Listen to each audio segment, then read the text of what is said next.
రుషికొండ నిర్మాణాలను tourism development corporation ఆధ్వర్యంలో నిర్మించినట్లు శిలాఫలకాలు వేశారు. కానీ భవనాలు మాత్రం ముఖ్యమంత్రి నివాసం అధికారుల కోసం నిర్మించినట్లుగా ఉన్నాయి. అన్ని భవనాల్లో పెద్ద పెద్ద సెమినార్ హాల్స్, నివాస గదులు ఉన్నాయి. డైనింగ్ హాల్స్, కాన్ఫరెన్స్ హాల్స్ ను ఏర్పాటు చేశారు. అధునాతన హంగులను ఏర్పాటు చేశారు. మరింత సమాచారం మా ప్రతినిధి రాజు అందిస్తారు.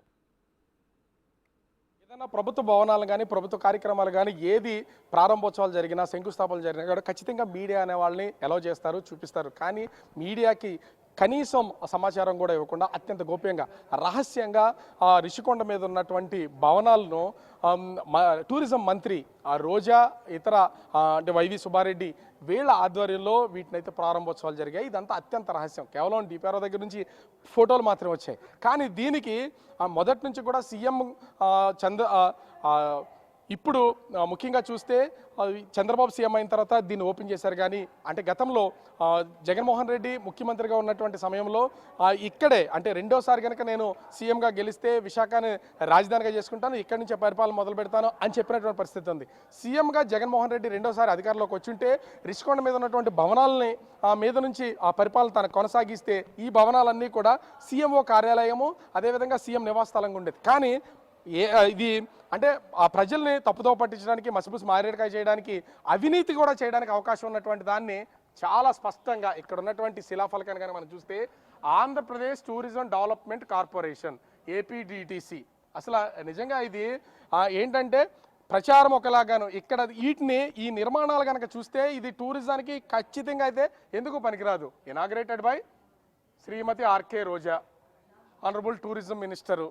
తర్వాత చూడొచ్చు స్థానికంగా ఉన్నటువంటి భీమిలి ఎమ్మెల్యే ముత్తంశెట్టి శ్రీనివాసు, అదేవిధంగా డిప్యూటీ సీఎం బూడి ముత్యాల నాయుడు, తర్వాత విడుదల రజని, మనము గతంలో ఉన్నటువంటి health minister Gudivada Amarnath, industries minister, IT minister, అదేవిధంగా గొలగానే హరివెంకట కుమారి, ముఖ్యంగా చూస్తే విశాఖపట్నం సంబంధించినటువంటి మేయరు, జల్లిపల్లి సుభద్ర, ఈ లోకల్గా ఉన్నటువంటి విశాఖపట్నం జిల్లా చైర్పర్సన్.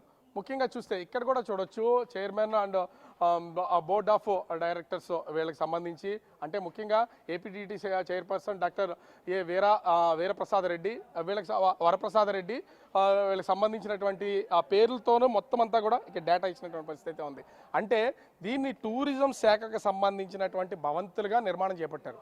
కానీ వీటిని బయట నుంచి చూసినా లోపలికి వెళ్ళి చూసినా కూడా మనకి లోపల ఉన్నటువంటి ఇవి కనిపించేంత పొజిషన్ అయితే లేదు. రిఫ్లెక్టెడ్ గ్లాసెస్ కాబట్టి అద్దం కాబట్టి ఇదేం లోపల ఉన్నట్టు కనిపించట్లేదు. కానీ దాదాపుగా 100 నుంచి 150 అడుగులు ఉన్నటువంటి ఈ పొడవు ఉన్నటువంటిది లోపల ఉన్నటువంటి పరిస్థితిని కనుక చూస్తే సీఎంఓ కార్యాలయానికి సంబంధించినటువంటి పెద్ద పెద్ద రూమ్స్తోనూ, పెద్ద పెద్ద వాష్రూమ్స్తోనూ, కాన్ఫరెన్స్ హాల్తోనూ ఉంది. మరి ఇది టూరిజానికి ఏ విధంగా ఉపయోగిస్తారు? టూరిజానికి సంబంధించి టూరిజం అంటే అనేక ప్రాంతాల నుంచి ఇతర ప్రాంతాల నుంచి టూరిస్టులు రావడం, ఒకరోజు నివాసం ఇక్కడ రూమ్స్ తీసుకోవడం, ఉండడం, తర్వాత ఈ చుట్టుపక్కల ప్రాంతాలను చూడడం, నైట్ స్టే చేసి తిరిగి వెళ్ళిపోతారు. అలాంటి పొజిషన్ నుంచి ఈవేళ పూర్తి స్థాయిలో దీన్ని అంటే టూరిజం పేరు చెప్పి ఏ విధంగా మార్చేశారో దీన్ని బట్టి అర్థం చేసుకోవచ్చు. మనం చూస్తున్నాం కదా, ఇది ఈ హాల్ని చూస్తున్నాం. అంటే వచ్చేటటువంటి ఎవరైనా సరే వాళ్ళకి సంబంధించినటువంటి వస్తువులు, సెక్యూరిటీకి సంబంధించినటువంటి వస్తువులుగా కానీ ఇతర వస్తువులుగా కానీ ఇక్కడైతే పెట్టుకునే అవకాశం అయితే ఉంది. మరి ముఖ్యంగా చూస్తే ఈ లోపల కేవలం ఇవన్నీ సెమినార్ హాల్సే. వీటికి సంబంధించి ఇప్పటివరకు ఏ విధమైనటువంటి ఇంకా ఇన్ఫ్రాస్ట్రక్చర్ పూర్తి స్థాయిలో ఇక్కడైతే పెట్టినటువంటి పరిస్థితి అయితే లేదు. ఇవన్నీ సెమినార్ హాల్స్. వచ్చినటువంటి వాళ్ళు ఇక్కడ లాన్లో కూర్చుని వాళ్ళ ఐఏఎస్ఎల్ కానీ ఐపీఎస్ఎల్ కానీ వాళ్ళకి సంబంధించినటువంటి రూమ్స్లో వాళ్ళైతే ఉండే అవకాశం అయితే ఉంటుంది. ఇంత భారీగా నిర్మాణం చేపట్టినటువంటి ఈ బిల్డింగ్స్కి సంబంధించి ఇది కేవలం వీళ్ళు చెప్తున్నది ఏంటంటే ఇవన్నీ కూడా టూరిజం సంబంధించినటువంటి బిల్డింగ్స్ అని చెప్తున్నారు. అంటే దీంట్లో ఖచ్చితంగా ఒక మోసం అయితే కనిపిస్తుంది. మరి టూరిజానికి సంబంధించి ఇంత భారీ భవంతులు నిర్మించారు, సీఎం ఉండడానికి, సీఎం కార్యాలయం ఉండడానికి, సీఎం నివాసం ఉండడానికి అని చెప్పినటువంటి ఈ భవంతులకు సంబంధించి మరి ఇప్పుడున్నటువంటి చంద్రబాబు ప్రభుత్వం ఎలాంటి నిర్ణయం తీసుకుంటుంది అనేది మాత్రం వేచి చూడాల్సినటువంటి పరిస్థితి అయితే ఉంది.